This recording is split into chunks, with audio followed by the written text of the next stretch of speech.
சாட்டை துரைமுருகன் ஒரு ஒரு காணொலி வெளியிட்டோம்னா ஒட்டுமொத்த தமிழகமும் அப்படியே மாறிட போதா?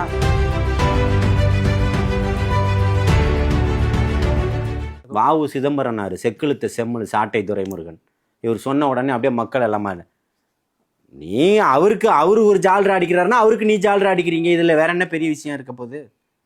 சாட்டை துரைமுருகன் ஒரு ஒரு காணொலி வெளியிட்டோம்னா ஒட்டுமொத்த தமிழகமும் அப்படியே மாறிட போதா? இல்ல கடந்த நாட்களாவே கடும் விமர்சனம் திமுக விமர்சனம் வாங்கினதுக்கு பேசணும் விமர்சனம் வாங்கினதுக்கு பேசணும் இல்லைங்க, வாங்கினதுக்கு பேசிதானே எல்லா டிவி டிபேட்லயும் தாவே கவிஸ் நாம் தமிழ்ன்ற மாதிரி ஒரு இதா நீங்க அப்படிதான் நிறைவேற்றி நீங்க கொண்டு வரீங்க. நீங்க வாடா சண்டைக்கு வாடா சண்டை.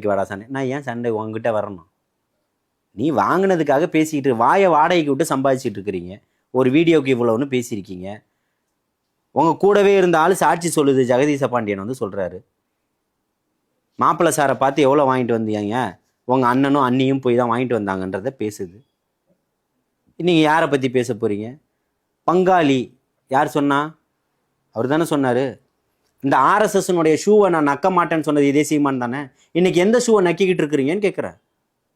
அப்போ நான் ஏற்கனவே சொல்லியிருக்கேன், உங்க சேனல்லேயே சொல்லியிருக்கேன், நக்கி பிழைக்கக்கூடியவர் தான் இந்த சீமான்னு சொல்லியிருக்கேன். பாகிஸ்தான்லயும் போய் பாரதி பத்தி பேசுவாங்கலாம் சொல்றாரு. அதுதான் சொல்றேன், பச்சோந்தியை விட வேகமா கலர் மாறுறியேன்னு கேட்குறேன்.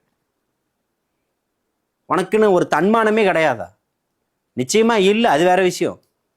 அப்படி இருந்தால் இந்த 14 ஆண்டுகளில் மக்கள் உங்களை அங்கீகரிச்சிருப்பாங்கல்ல ஒரே ஒரு கவுன்சிலர் சீட்டுக்கு.